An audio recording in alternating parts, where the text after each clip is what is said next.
Good evening, ladies and gentlemen. My name is Bob McDonald. I serve on the board for the Center for the Arts Foundation, and the Center for the Arts Foundation is very pleased to be able to present our program tonight on this third Thursday program that we run through the winter months.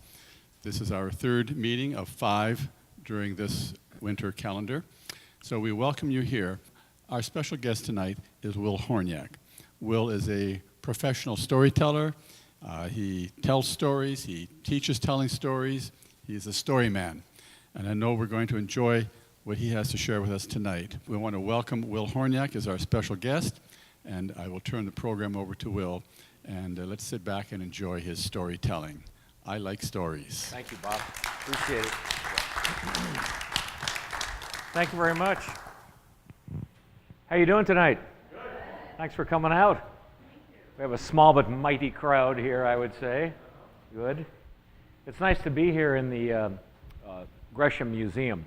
I've been walking around looking at things, and I like this because these artifacts are like stories in themselves. All of these things remind us of different times and places and histories. And I was reminded, there was a typewriter out there. Remember those?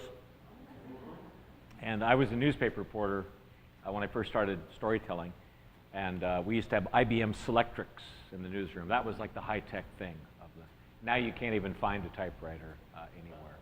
But just the sound of that and that feeling of the fingers on the keys reminded me of that particular age and era.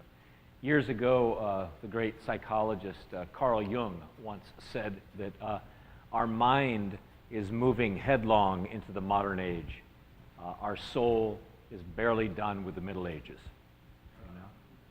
And so I think that's true about being human, is that we exist in many ages at the same time.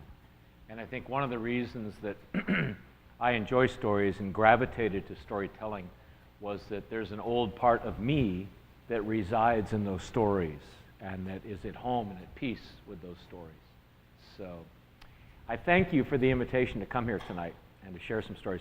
The official title for tonight, I'm sure you all could recite it verbatim, right? It is Scheherazad's Children, How One Woman Changed the Course of Empire by Telling Stories. Kind of a grandiose title, don't you think? But what I'd like to do is tell some stories and then discuss and have a conversation about how stories and storytelling actually can be an ally, can be an inspiration to personal and social change. But I'd like to start out by just by way of introduction from a story from the Pacific Northwest. And the Native Americans, of course, were the great storytellers here for thousands of years. They storied the land.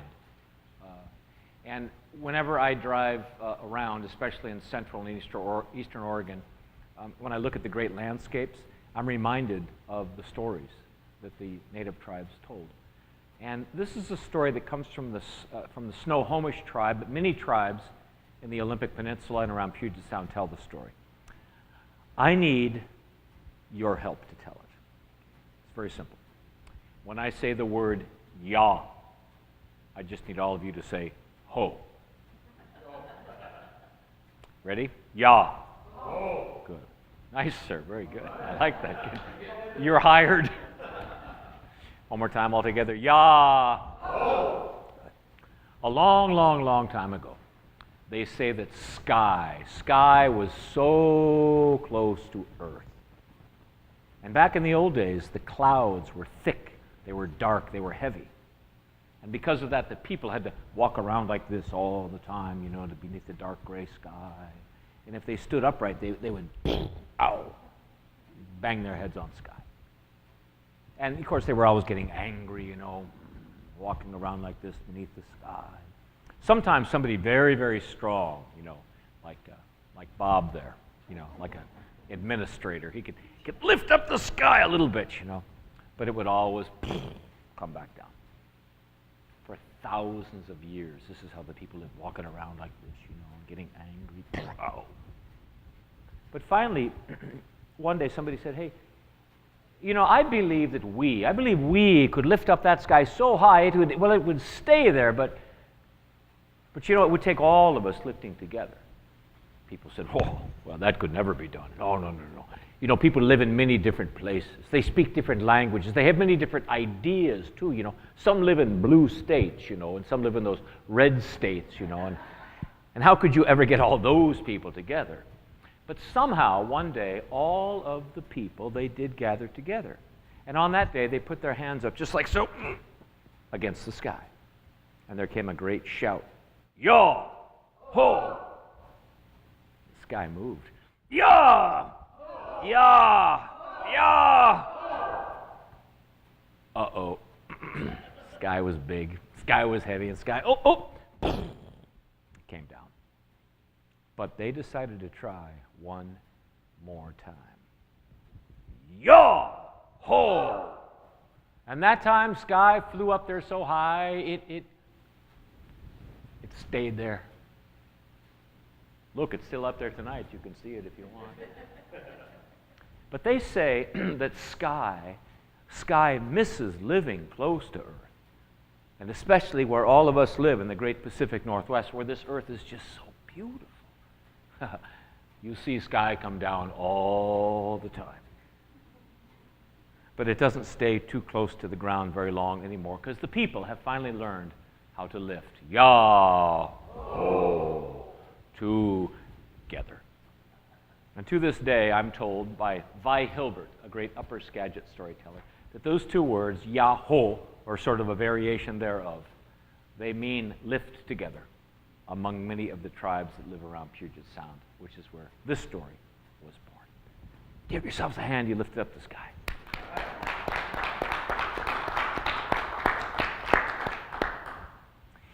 So I like to begin with that story in part because it's a Native American story and they were the first storytellers here, but also because it's a story that's a myth.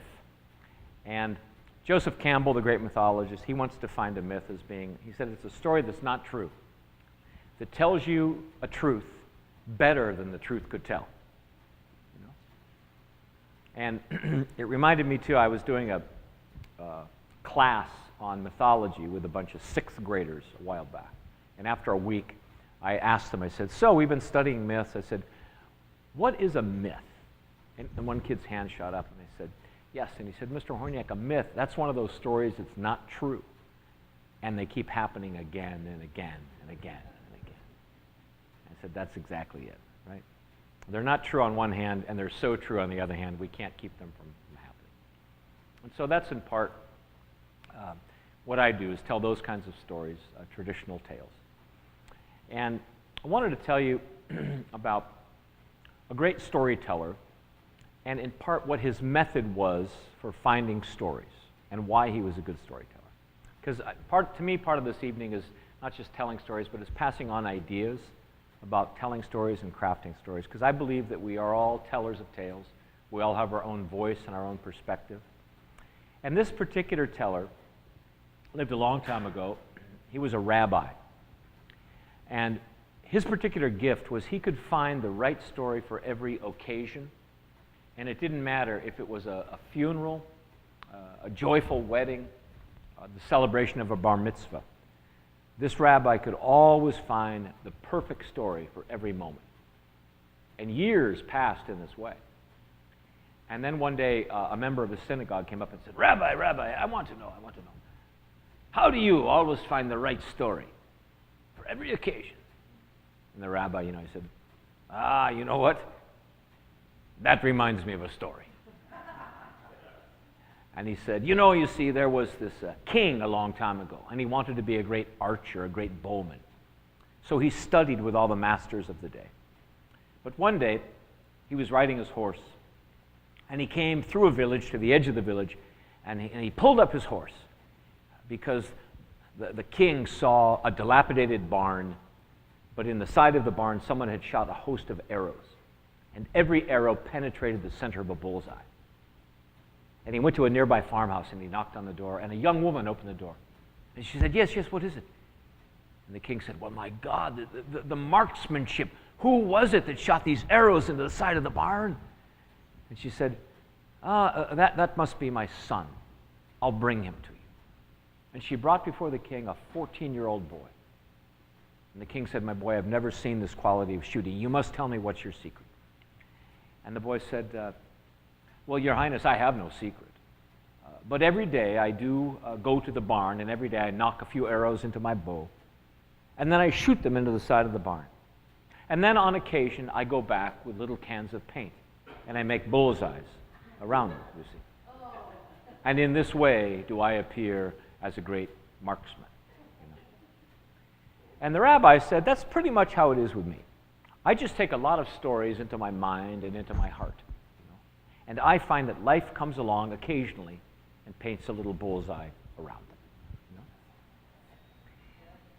So it's a simple story, but I think it points to a practice and a profound and subtle idea.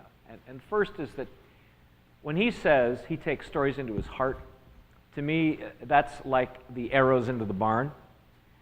He has allowed himself to be penetrated by experience. He's let things in. And not only that, he's gone beyond that to actually think upon those stories, to gather them in a way that they're useful.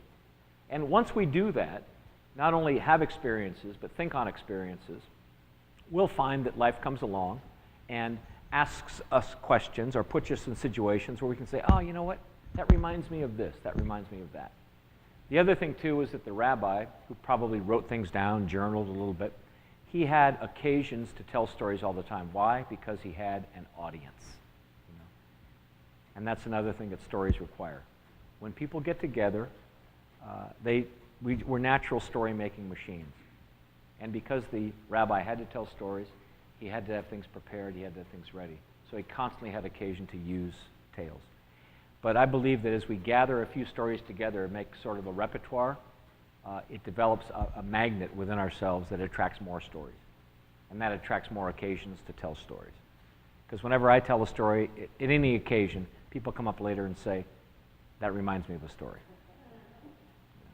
So, but I wanted to, speaking of great storytellers, I wanted to tell you a story of a great storyteller, a legendary storyteller. And this particular tale happened during a time years and years ago. Once again, it's a story that's not true, that tells a deeper truth. It happened supposedly in the city of Baghdad. And in that city, there was a very powerful sultan who for a long, long, long time ruled very wisely. He was a just man. And because of that, the kingdom was at peace, the people were happy. And you know the idea in the old days was that if the king and the queen were good, if the sovereigns were good, then of course the land would give forth in great bounty. And that's what happened. There were great yields of fruit and grain, and of course the herds multiplied, and all was peaceful and well. And you can probably imagine, with all this peace and fecundity and beauty and harmony, that trouble is not far away. Right? Because, of course, trouble comes, and every story needs trouble. There are no stories without them. And trouble came in this particular situation when the Sultan discovered that his wife, who he loved dearly, had betrayed him and had taken many lovers and consorts, had been doing this for quite some time. And when he discovered that, he was saddened, but he was also enraged. And his rage and grief became madness. And the Sultan, he ordered that his wife be beheaded, and then found out all of her lovers and consorts and had all of them beheaded. And then he declared a declaration which to this day stands as one of the great declarations of all time. He said, "I will never, ever be betrayed by a woman again." Right? Ever work for anybody like this? Right? He said, "I will never, ever be betrayed again." And from that day forward, he would marry a maiden every day, sleep with her every night, and have her beheaded at dawn. 3 years passed in this way. And because his power was absolute, no one could challenge him. If they did, off with their head. And of course, the people were angry. There was grief. Blood flowed in the streets. but no one knew what to do. Now, why don't you just leave this story here for a moment, just to take a look at one idea in it. One of the ways of looking at stories is that, of course, they happened long ago, and of course, they happened to a sultan and these particular people. But the fact about any great myth or fairy tale or folk tale is that they're still happening now, both on a level of the great society, but on a personal level too. So you might say, we all have that inner sultan. You know, we all have that character in us. I know for myself that if I'm enraged or mad, I can do a great deal of destruction.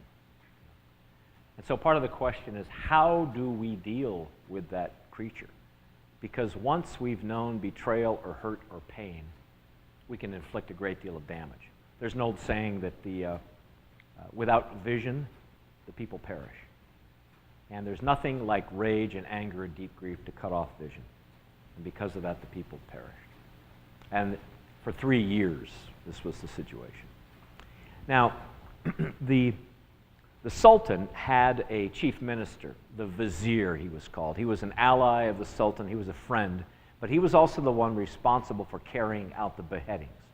He didn't actually swing the scimitar, the great curved sword, but he saw that they were done.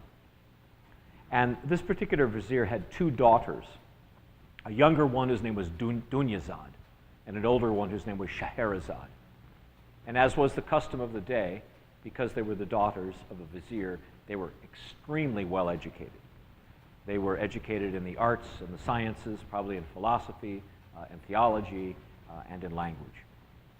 And the older one, Scheherazade, was specifically interested in poetry, music, language, and story. She knew stories from all kinds of places. She was a virtual living library. And when she finally heard what was happening in the realm, she went to her father. She was heartbroken. She was angry. And she said, "Father, how long will the murder of the sisters of Allah last? I swear to you by the hand of this insane sultan, my sisters are dying. Something must be done." And she said, "I beg of you, make me the next bride of that sultan, for I have a plan, I have a way in which I might survive. And if I do survive and am able to live, I will gladly be the ransom for my sisters." And her father, the chief minister, said, "Scheherazade, are you mad? You know exactly what will happen to you. He will have your head." And she said, "I have a plan, Father. I know a way." And he said, "I forbid it." And she said, "If you do forbid it, I myself will send a message to the Sultan, saying that I longed to marry you to be your bride. But my father said that to do that would be to marry beneath me." She was strong-willed, and he said, "You would not do that." And she said, "I would, and I will." And so the vizier had no choice, and so he allowed the marriage to take place. It was more of a funeral than a wedding, you know. And right before the wedding took place, Scheherazade went to her sister, Dunyazad, and she told her of her plan. And then the wedding was held. And then, as was the custom, the new bride went to the king's chamber. And they slept partly through the night. And in the deep of the night, in the king's chamber, there came a knock at the door. And both the Sultan and Scheherazade woke up. And at the door, it was Dunyazad, Scheherazade's daughter. I'm sorry, Scheherazade's sister. And she said, "Scheherazade, my sister, I know that the hour of your death is arriving soon, and in a few short hours. Please allow me to come in so that I can see your face one last time, please." And Scheherazade turned to the Sultan and said, "Would you allow it if my sister would come in to join us just for a short time?" And he said, "Allow her in." So now Dunyazad came in, and she was seated there at the foot of the bed, in which, of course, were sleeping the Sultan and Scheherazade. And Dunyazad then said, "Scheherazade, I know that the hour of your death comes soon. So that my last memory of you is sweet, would you please tell me one of your stories?" And Scheherazade said, "I would be happy to do that, Dunyazad, if only it is the wish of this just and pious sultan. She was good. And the sultan, who had not heard any stories for a long time, the only story he was familiar with, in fact, was the story of his own grief and woe and pain. And he said, well, Scheherazade, I have no trouble hearing a little tale. Which is, of course, the mind's perfect response, right? It's just a story. And so he didn't realize Scheherazade was a master of stories. And so she began. And she said, Sultan, long ago there was a water bearer who carried 2 great clay jugs every day down a dry, dusty road to the wellhead. He carried the jugs on either side of a stout stick, and every day he would fill them at the wellhead and walk a mile back to his master's home. And he did this year upon year, but one day noticed upon returning home that one of the jugs was half empty, for it had a flaw in its side and leaked the water out. But this water bearer decided to keep that flawed jug in his service. And every day it was the same. When he would return home, one jug was full, the other empty. Years passed this way. And then one day, at the wellhead, the flawed jug, it spoke. It's a story from India. Everything's alive, right? Everything can speak.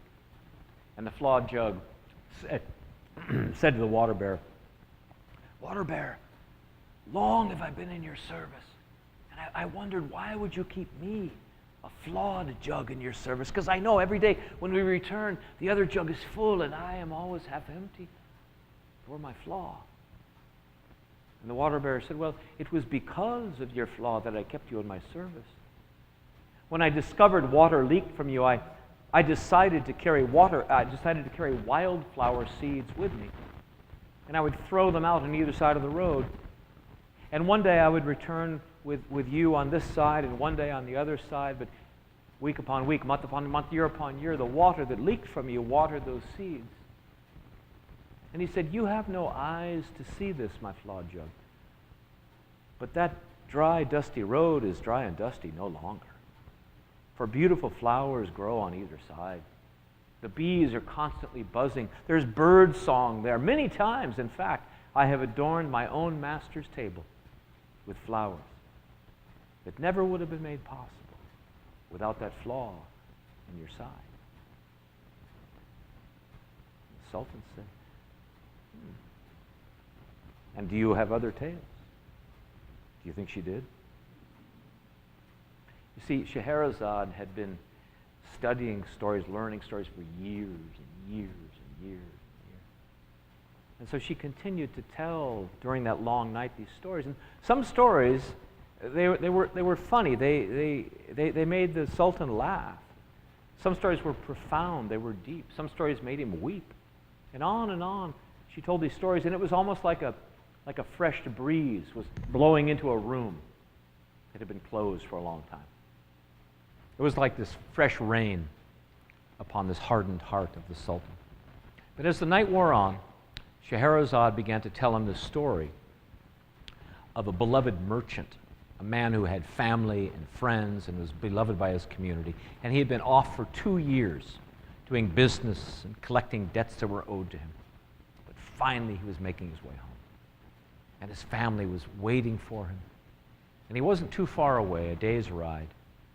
And that's when the merchant came to an oasis, and he gave his horse to drink, and he sat down to eat some dates.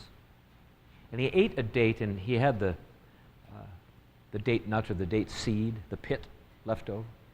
And he didn't think twice. He simply threw it into the oasis. And it happened to hit the head of the son of a genie. And they're, of course, invisible, you know. But the idea, you know, in these stories is that what we do in this world has profound effect on the other world. We don't necessarily know. We can do great damage, not even know it. And suddenly this huge genie, the father, took form. He was 12 feet tall. He had an enormous scimitar. And he said, "A life has been taken, and now yours will be taken in return, for my son is dead because of what you carelessly did." The merchant had no idea what he did. when he found out, he got on his knees and he apologized. He begged for his life. But you know, these are the old days. It was a life for a life.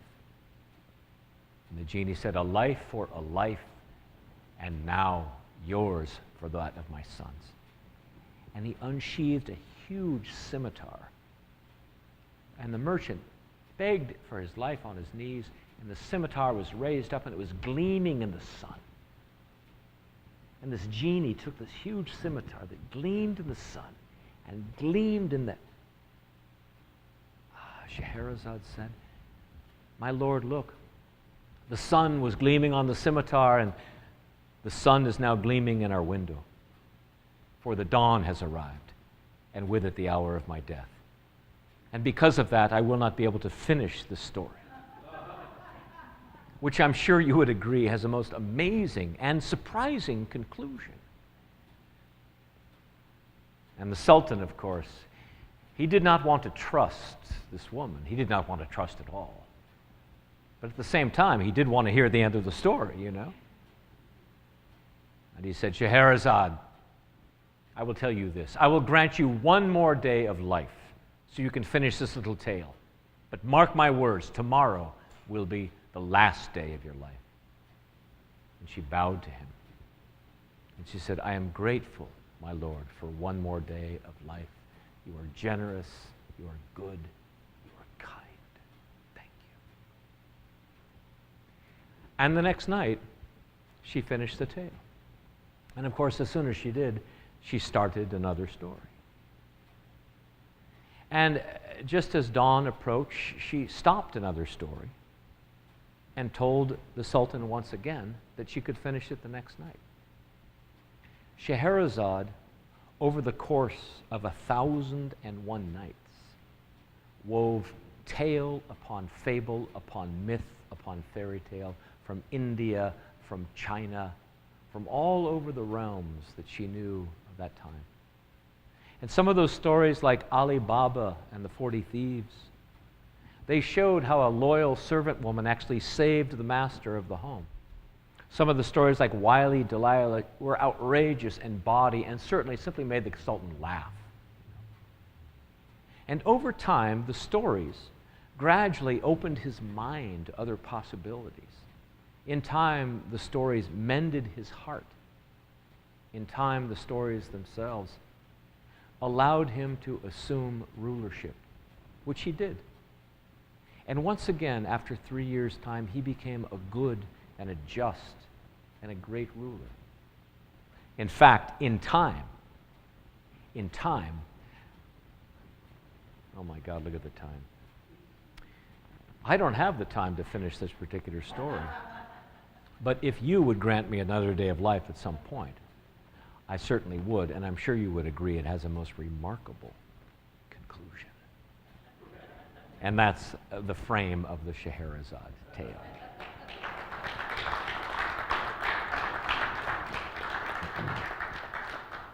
How many are familiar with 1,001 Nights or Scheherazade? And many of us know the stories. We don't necessarily know the frame of the story. But Sinbad the Sailor, Aladdin's Lamp, you know, all of those tales come from there. I highly recommend just reading them now and then. They're fantastic tales. But one of the things that I wanted to do is take a look at this idea of what Scheherazade did and why stories are powerful. And the title of the evening is Scheherazade's Children, which to me, it's something I made up. It's also the title of a great book. But to me, it's the idea that we are all Scheherazade's children. We who understand that story, art, creativity, imagination can have profound impacts and can be a great ally in social change. How does that happen? Why does that happen? What did she do? What are some, you might say, takeaways from Scheherazade? And one, I think, is that we live in a culture that's all about confrontation, or like, let's deal with it right up front. And that was the last thing Scheherazade did. Because what would have happened if she dealt up front with the Sultan? Off with the head. You know? So what she did was that she waited until bedtime. Right? She didn't go into the halls of power. She didn't attempt to even talk with him during the day. She waited until the time of night, which is also the dream time, which is also the time when we're a little weary, which is also the time when the subconscious is a bit more receptive to information. So timing was everything. She didn't confront him directly. Also, part of her magic was her commitment. She married the problem. You know, it's nice to say it'd be good to change things. She made the ultimate commitment, right? She married the issue, right? Which gave her proximity, but also that was great risk too. But at the same time, her life depended upon her ability to tell stories well. There's nothing that'll make you a better storyteller than that, you know? Every day depended upon her stories. The important thing, too, was that she knew lots of stories. Not only that, she loved stories and she trusted stories.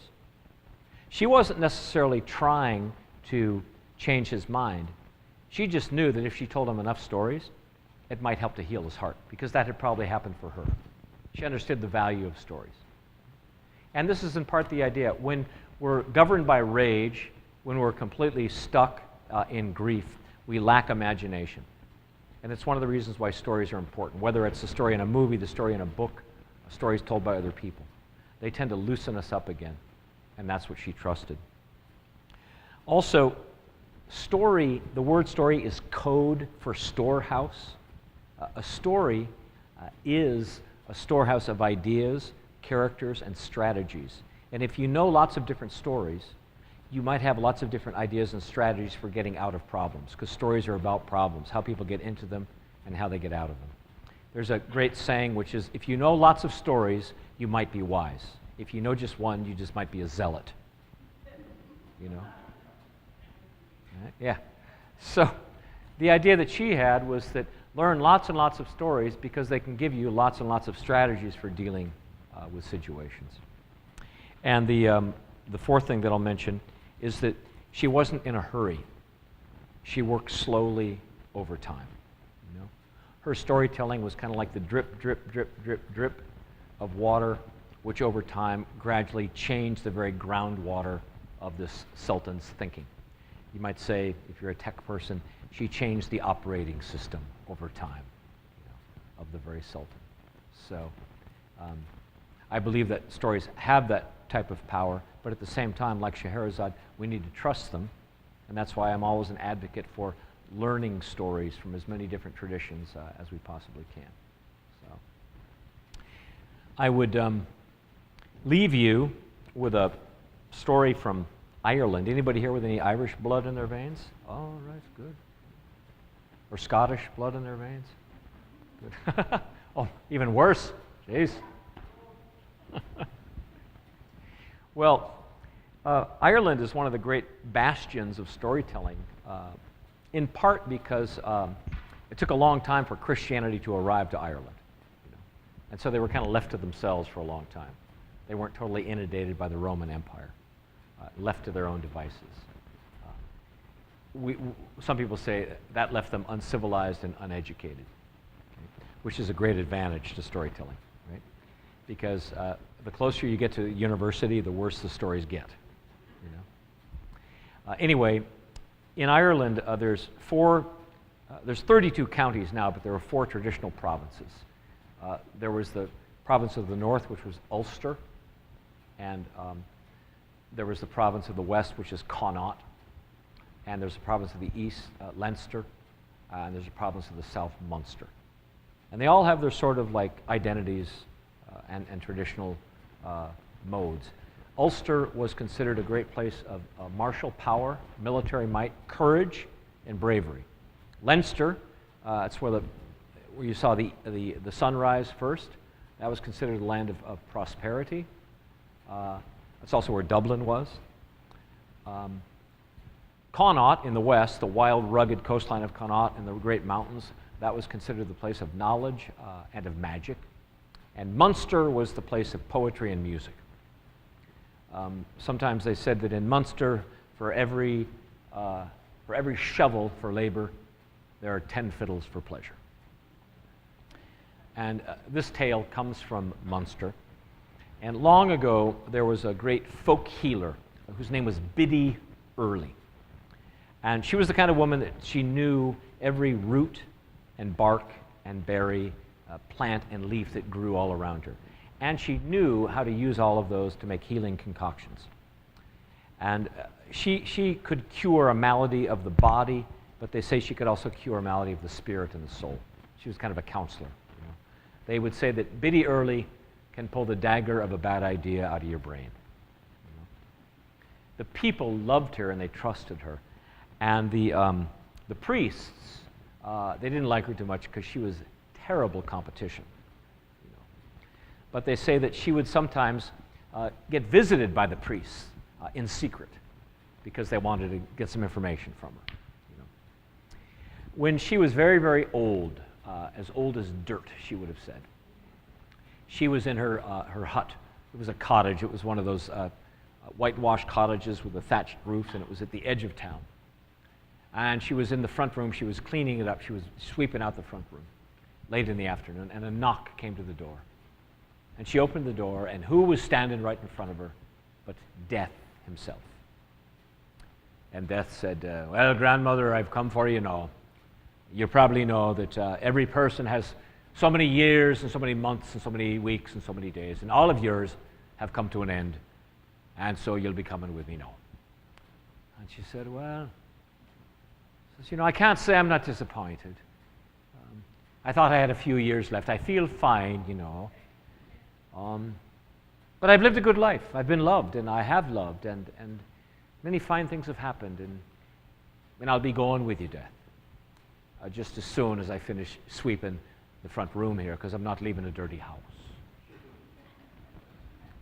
And he said, well, I don't think you seem to understand here, grandmother, you see. I'm Death, and you'll be coming with me now. And she said, well, I don't think you seem to understand here, young man. I've always respected the dead, and I would expect a bit of respect from you now. I'm not leaving a dirty house behind. And if you were to quit being such a layabout out there and come in and give me a hand here, the both of us would be out of here all the sooner. Death, bloody hell. You know. He realized this was not a woman you were going to argue with. So didn't Death himself come into her front room, take the broom and start sweeping out the front room? And he wasn't very good at it, you know, not having much experience with manual labor. You know. But after a while, she had just disappeared, and he looked around, and then he heard her call out. And she said, Death, Death, come in here now, come into the kitchen. I need you in here. And he walked into the kitchen, and she said, now take that knife there and cut up those potatoes and those carrots, for I don't want to leave any food to waste, you see. I'm making a stew here, you see. And I want you to help me make the stew, so when people come to find me, whoever comes, they'll have something to eat. He says, oh, Jesus. And he took the knife, you know, started cutting up the potatoes and the carrots. He wasn't very good at that either. And after a while, she says, oh, Death, you don't have much skill at manual labor. I tell you what, leave that to be now. I want you to go out to the front room and stand by the door. Because you see, guests are coming soon. You see, it's actually my birthday party tonight. Obviously, my last birthday party. And I want you to welcome the guests as they come into the door. You want me to welcome the guests? And she says, well, you're no bloody good to me here. Make yourself useful. And so Death went out to the front door. And he's standing there, you know. And people start walking up the steps, just kind of look at it and like, oh, Jesus, should we go in? But Death welcomed all the people as best he could. And finally they all came to the party. And then it was a great Irish party. People were talking and laughing and conversing, you know. Well, Death really wasn't conversing. Nobody really knew what to say to him. And he didn't know what to say to other people, you know. So he sort of stood in the corner until birthday cake came out. The song was sung and the birthday cake was cut. And it was grandmother Biddy Early's 6-year-old granddaughter that brought cake over to Death. And she said, I brought this for you. It's my grandmother's birthday cake. And he said, well, I don't eat any longer. I'm Death, you see. And she said, but everybody eats birthday cake. "It's for my grandmother." And he said, "Well, all right." And didn't Death himself take a bite of the birthday cake, you see? And of course, him being nothing more than bones, you see, the cake sort of bounced down along his ribs and just landed on the ground there. And of course, who was noticing that? The children. And in no time at all, there was a long line of children all wanting to feed Death, you see. And he ate all the food they gave him. He even drank the punch until there were puddles of it on the floor, piles of food. But then the music started, you know. The banjos came out, and the fiddles, of course, and the guitars, and soon people were dancing and having a wonderful time. And it might surprise you to know that Death was a great dancer. In fact, he began dancing, and everyone all evening long would at times dance with Death, and Death would dance with them. And on the party went, later than any party Grandmother Biddy Early had ever had. And she had had quite a few parties. And finally, after everyone had danced, and everyone had sung, and everyone had eaten, the party came to an end. And then Death and Grandmother Biddy Early, they bid farewell to all the people. And after they all went away, she closed the door. And she turned to Death and she said, "I want to thank you for being so kind with me and patient, and let me have my last birthday party. And I'm ready to go with you now." She put her hand out. And Death put his bony fingers out towards her, and he said, "Grandmother, you know, I can't remember when I've had such a good time.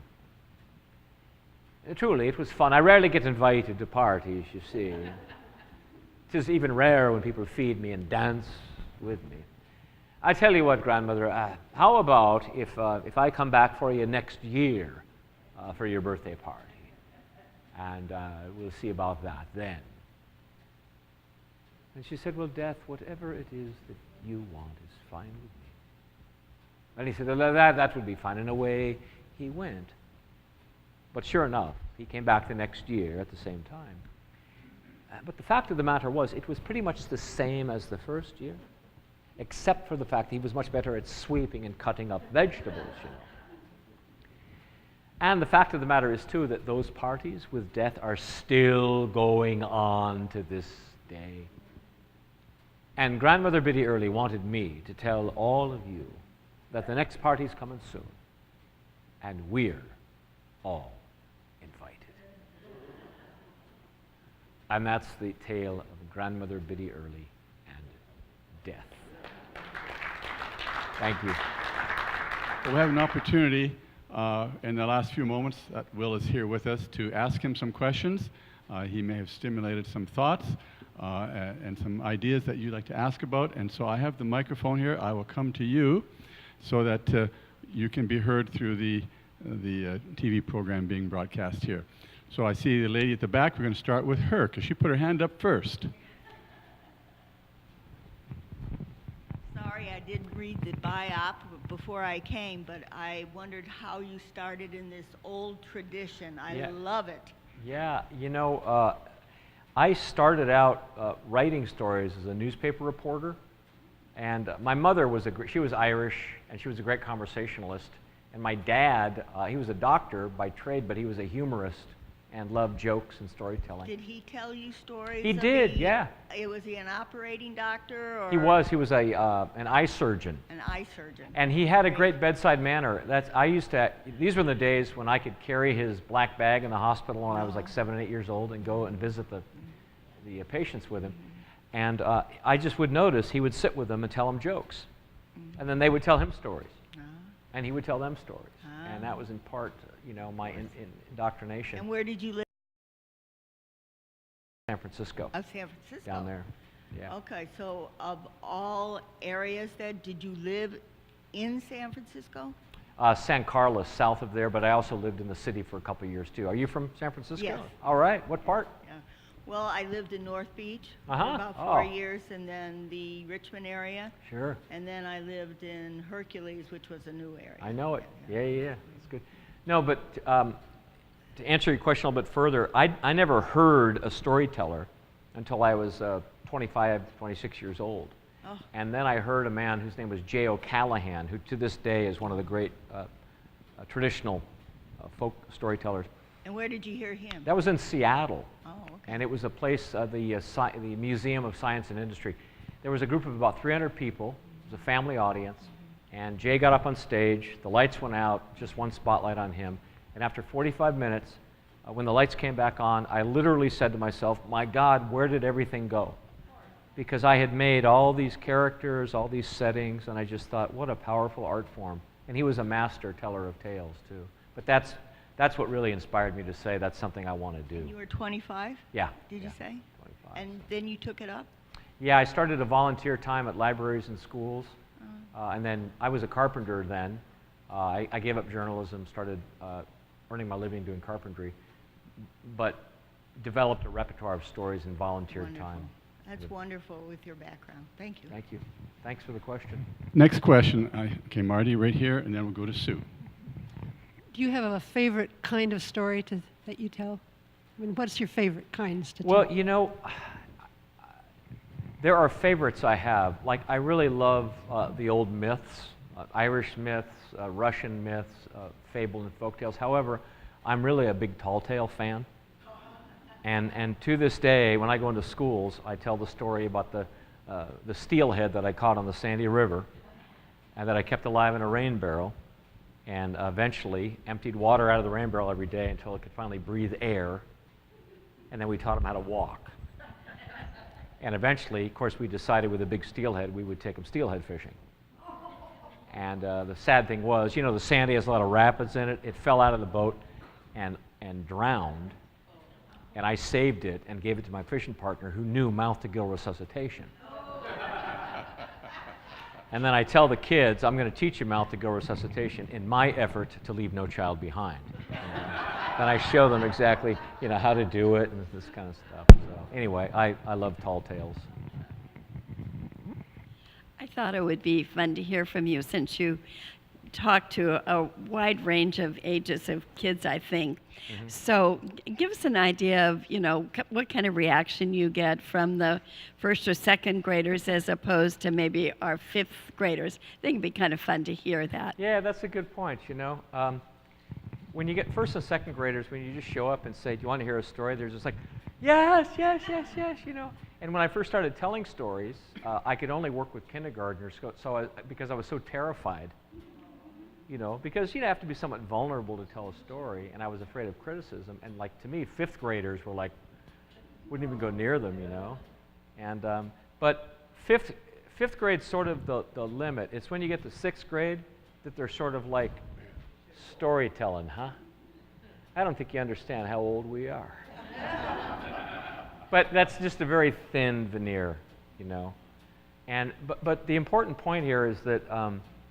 You do need to, as a storyteller, you know, you need to respect the emotional and intellectual level of a student. Because if you're giving a fifth grader a story, and I can tell the same story, but how I tell it is different. And so you really need to respect, you know, their emotional and intellectual maturity.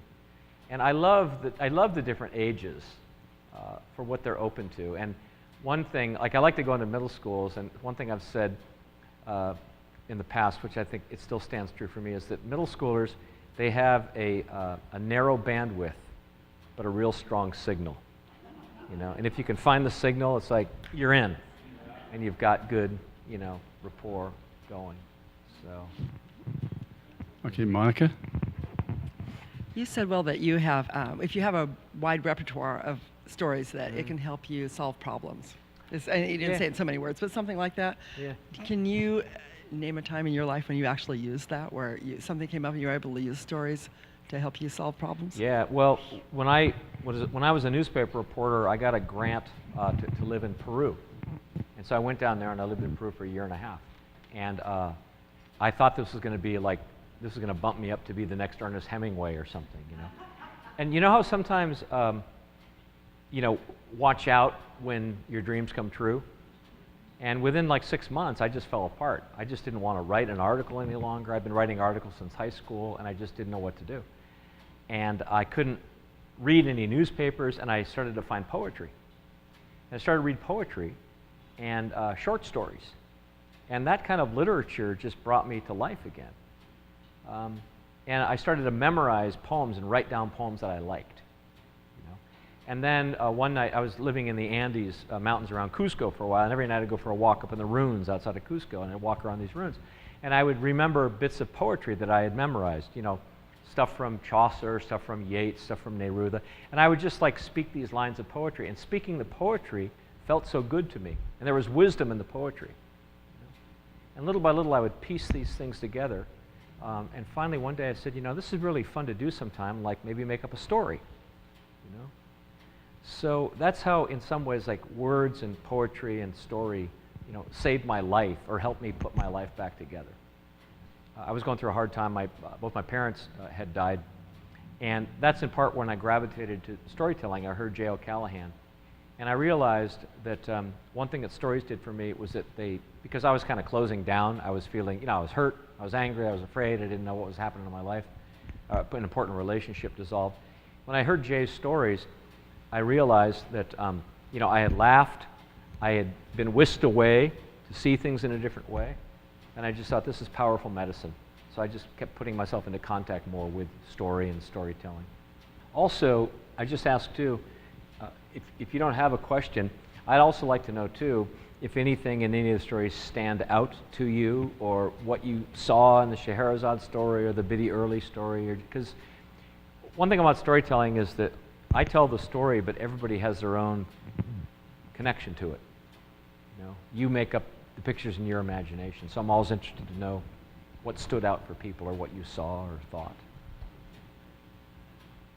I'd like to see you in high school with high school students. Oh, I'd love How does to. that go? Yeah. Oh, sure. Since I've been in education all my life, you've talked about elementary, middle school, but you know, middle school were kind of scary. The high school, what are they like? Yeah.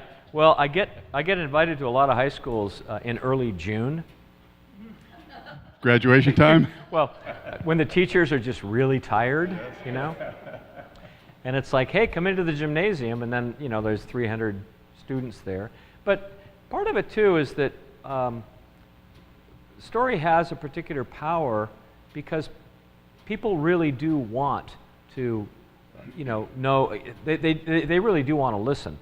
And if the story is told well enough and it speaks to their, you know, intelligence level, they're right there with you. Two, it's like there's a story I tell to high schools that never fails to get their attention, and it's called What Do Women Most Desire? It's an old Arthurian legend.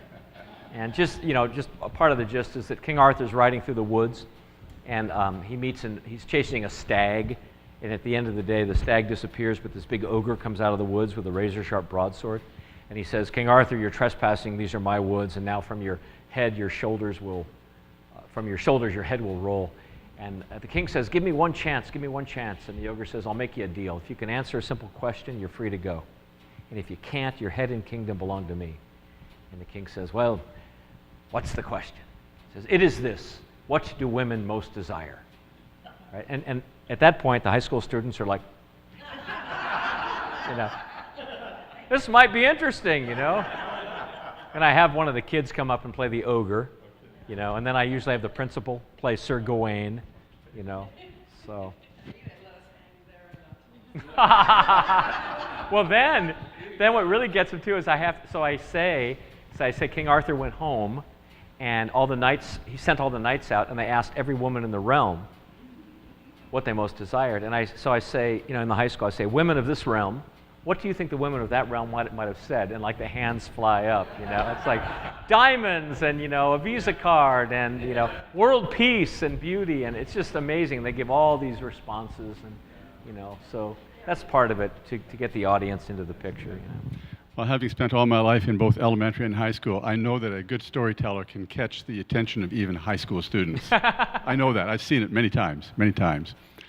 Well, Will, I want to thank you for coming tonight and sharing your stories and your storytelling talents with us. I think we've been thoroughly captivated by the stories you shared with us. Gentlemen, ladies, thank you very much for coming tonight, and I hope that we will see you again next time. Good night, all. Thank you very much. My pleasure.